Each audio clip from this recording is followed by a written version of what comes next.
Welcome to Claws and Clovers. Notre Dame sinks Navy. The Bears claw one out against the Giants. Let's go! Williams running. Caleb Williams into the end zone. Did he stay in bounds? Love. A lot of effort, but well played by this Navy defense. They never blew him down. And now Love has speed down the sideline. Jeremiah Love race to the pylon. He wins. Touchdown. As always, Love is the answer. Well, the Fighting Irish took down the Navy midshipmen 49-10 on Saturday night in a snowy, wintry South Bend, Indiana, as Notre Dame just took care of business. CJ Carr, 13 of 16, 218 yards, 3 touchdown passes. Jeremiah Love doing his thing, 13 carries, 94 yards, 2 touchdowns. Jadarian Price, 10 carries, 47 yards, and a touchdown. Field Smith Pauling with 11 catches, and the special teams finally showed up for Notre Dame as they made every single extra point, and I should not be getting excited over extra points, but the fact that they were so abysmal against Boston College, I will take what I can get, and Notre Dame absolutely fixed their special teams last week, and the defense was smothering over Navy. Yes, I know Blake Horvath did not play for Navy. He's injured. They went with the backup, and it was not any better. But Notre Dame did take care of their business, and now we get ready for a showdown with the Pitt Panthers in I think they're ranked 24th, so it'll be number 10 Notre Dame taking on number 24 Pitt, which is always good on the resume to beat a team that's ranked. It helps the eyes of the committee, and it helps Notre Dame improve their playoff standings. So good win by the Irish, taking down Navy. All respect to Navy, but they're just not in the same athletic class as the Fighting Irish and Notre Dame, so good win by the Irish. But now let's get into the big one, which was the Bears clawing one out against the New York Giants 24-20. The fallout from this is Brian Daboll is out as the head coach of the New York Giants. Another 2-8 record for Brian Daboll did not keep the job for him. Also, Jackson Dart getting concussion absolutely helped things out for the Bears. But let's get into these stats.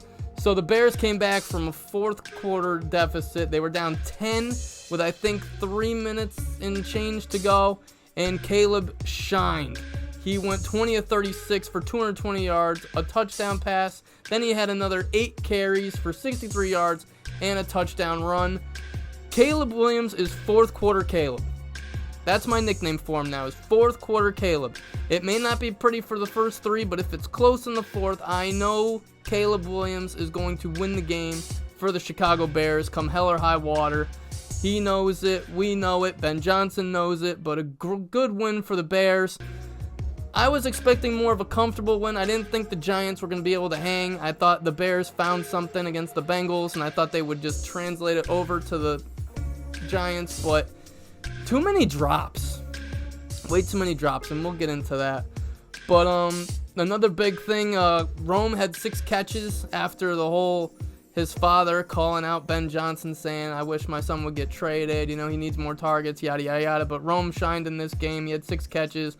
The rookies is what's key for this Bears team right now. Loveland and Burden had big catches yesterday. Manungai had a touchdown run, which was huge.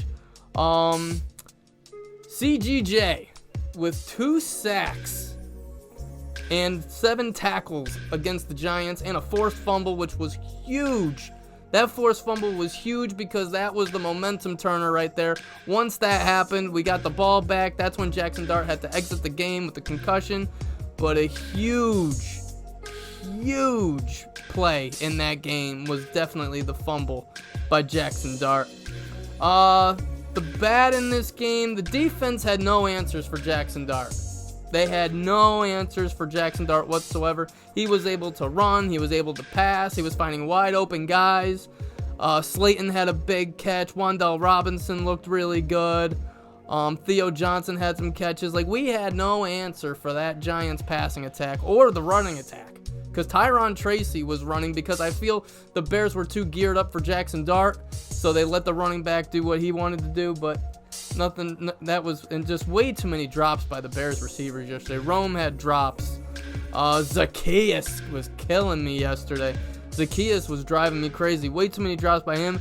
and a rare drop in the end zone by DJ Moore.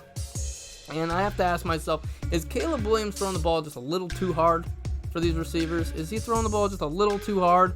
Because some of those passes where I feel like he could take a little bit off the velocity, he is gunning in there.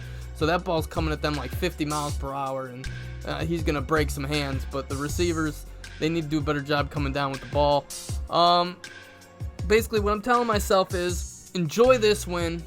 You know, this is a Giants team that's really not going anywhere. Obviously, they just fired Brian Dable a few hours ago, and this Giants team is in flux. Who's going to be their next head coach is the next big question. The Giants obviously have found their quarterback in Jackson Dart. Do they let Joe Shane pick the next guy? I personally would let Joe Shane out the door too, because he missed on a lot of things. Yes, he got the quarterback right, but do we trust him to get another coach right? That's the question, and I don't know if I would let that happen for Joe Shane. I would probably hand him his walking papers at the end of this season. But what's next is we got a tough road ahead. The Vikings are on the docket. We see the Lions again. Pittsburgh with Aaron Rodgers. We all know how Aaron Rodgers loves to rip our hearts out in Soldier Field, so we know he's going to be geared up for that one. Green Bay, obviously, with Jordan Love. We'll see him twice. The 49ers we'll see the 49ers. We'll see the Browns. It's a tough road ahead, but the Bears just need to go 4-4, and I think they could be a playoff team. So we'll see. Do I expect them to win in the playoffs? Absolutely not. The defense is way too bad. The offense could probably make things interesting, but the defense is just atrocious, so I don't expect anything crazy out of them. But what's on the docket next week is the Minnesota Vikings as we head to Minnesota. I'm worried. In this game. After what I saw Jackson Dart do, I know J.J. McCarthy can do the same thing. He has receivers in Justin Jefferson and Jordan Addison and T.J. Hawkinson, and they got the running game with, I don't know the dude's name, number 27 for the Vikings, and then obviously Aaron Jones is another problem, but the Vikings defense is no joke either. Brian Flores does a hell of a job with the blitz schemes and the coverages and all that, and we got some get back against the Vikings. We got some get back. They took us down on Monday Night Football in Week 1. We had the lead, and then J.J. McCarthy orchestrated a fourth quarter comeback. So we got some comeuppance for the Vikings, but I don't know how we're gonna look defensively going into this game. Probably still banged up. I'm hoping nobody really came out of yesterday's game injured or anything like that.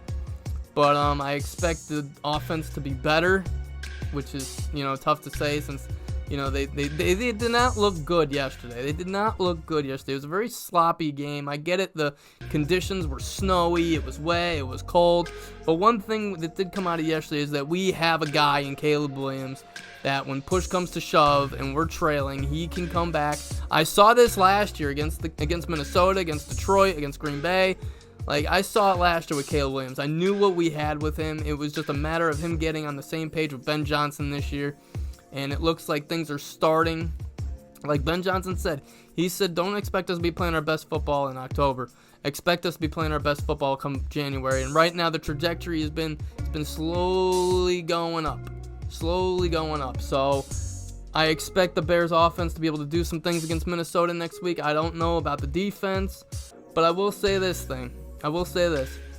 CGJ has been a godsend for this Bears team. He has brought a flavor. He has brought a ability to get to the quarterback. He's made some big plays, and picking him up off the streets was huge for the Bears.